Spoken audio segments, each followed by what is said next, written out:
عاطف خان صاحب مفتی صاحب سے کیا سوال پوچھ رہے ہیں، چلیے دیکھتے ہیں۔ آپ ویڈیو کو لائک کر دیں اور ثواب کی نیت سے اپنے دوستوں میں ضرور شیئر کریں۔ السلام علیکم جی، میرا نام عاطف خان ہے، میں عبدالباد کا رہائشی ہوں۔ مفتی صاحب سے میرا سوال ہے کہ میں ایک موبائل کی دکان چلاتا ہوں نا، تو یہاں مختلف ڈبوں پہ تصویریں بنی ہوتی ہیں، پیسے پڑے ہوتے ہیں، یا پھر کوئی کور کے پیچھے کسی گڑیا کا یا اس طرح کے فوٹو بنے ہوتے ہیں۔ تو سوال مفتی صاحب سے یہ ہے کہ میرا کہ بندہ اس حالت میں کیسے نماز پڑھے؟ حالانکہ کافی ساری چیزیں تو میں ڈھانپ لیتا ہوں، مطلب جس طرح کہ کوئی فوٹو ہے یا اس کو الٹا کر دیتا ہوں، لیکن پھر بھی کافی ساری چیزیں رہ جاتی ہیں، جس طرح کوئی پیسے ہو گئے یا فوٹو کوئی کور ہو گیا۔ تو کیا اس بارے میں نماز ہو جائے گی میری، یا لازمی کسی اور جگہ پہ مجھے جا کے پڑھنی پڑے گی؟ جناب عاطف خان، اصل مسئلہ تو شریعت میں یہی ہے کہ اگر کوئی جاندار کی پرنٹڈ تصویر، جو پرنٹ تصویر ہوتی ہے، وہ اگر کہیں دیوار پہ لگی ہے یا کہیں رکھی ہوئی ہے تو اس جگہ پہ نماز پڑھنا مکروہ تحریمی ہے، جائز نہیں ہے۔ لیکن دوسری طرف تصویر ایک ایسی چیز ہے جس میں ابتلا بہت زیادہ ہے، ہر گھر میں تصویریں ہوتی ہیں، ہر موبائل پہ تصویریں،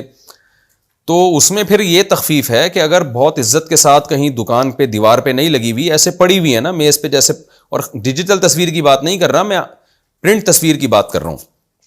وہ اگر اس طرح پڑی ہوئی ہے تو اس سے احتراز کرنا، بچنا بہت مشکل ہوتا ہے۔ کس کس چیز کو آپ ڈھانپیں گے، کتنا ڈھانپیں گے؟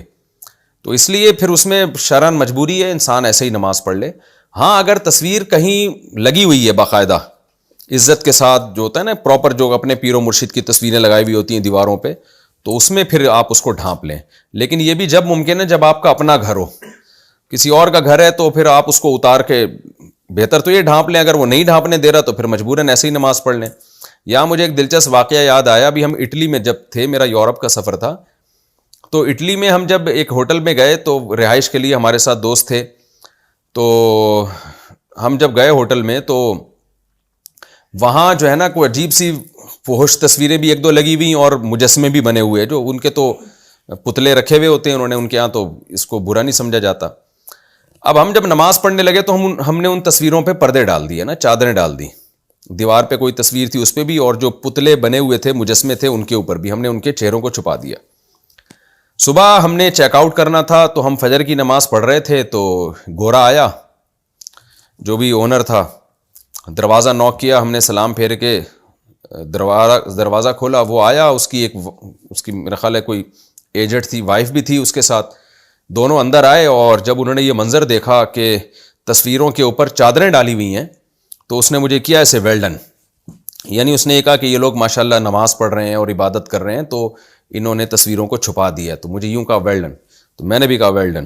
شکریہ یعنی آپ کا۔ ہم بڑے خوش ہو گئے کہ بڑا خاندانی قسم کا انگریز ہے ماشاءاللہ، اور اس نے ہمیں اتنا اپریشیٹ کیا، اور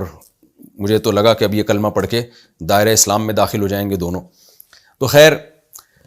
تھوڑی دیر میں مجھے آواز آئی بحث مباحثے کی، میں نے کہا یہ کیا ہو رہا ہے؟ پتہ چلا ہمارے ساتھ جو ہمارے ازمان بھائی تھے، جو ہم سفر تھے، وہ گورا کہہ رہا ہے پیسے دو۔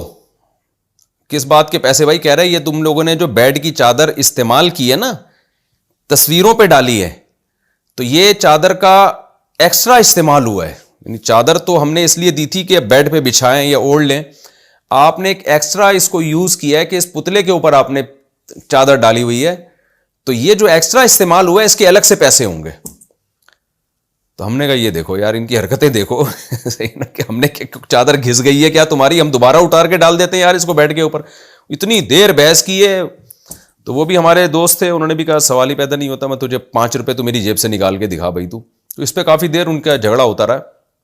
خیر انہیں دیے نہیں، انہوں نے بولا بھائی ہم چادر اتار کے واپس، یہ کوئی گھس تھوڑی گئی ہے چادر، ہم واپس رکھ دیتے ہیں۔ تو مجھے یاد آیا تھوڑی دیر پہلے تو بڑا ایسے انگوٹھے دکھا کے، تو وہ انگوٹھا اسی چیز کا دکھا رہا تھا کہ 50 روپے اور زیادہ دینے پڑیں گے تمہیں، شاباش۔ تو اس سے مجھے اندازہ ہوا کہ بھائی آپ کسی اور کی جگہ پہ جا کے اپنی مرضی نہیں کر سکتے، تو آپ کسی کے گھر جائیں گے، آپ نے پتہ چلا کہ چادر اٹھا کے چیزوں پہ ڈال دی، وہ گھر والا بولے گا پہ تو بھائی کیا کر رہا ہے؟ تو اب جہاں ابتلا زیادہ ہو، تصویروں سے بچنا ممکن نہ ہو، تو پھر وہاں پر نماز پڑھ لی جائے، اللہ تعالیٰ قبول کرنے والے ہیں، لیکن جہاں بچنا ممکن ہو، جتنا ممکن ہو تو پھر اتنا اہتمام کرنا چاہیے۔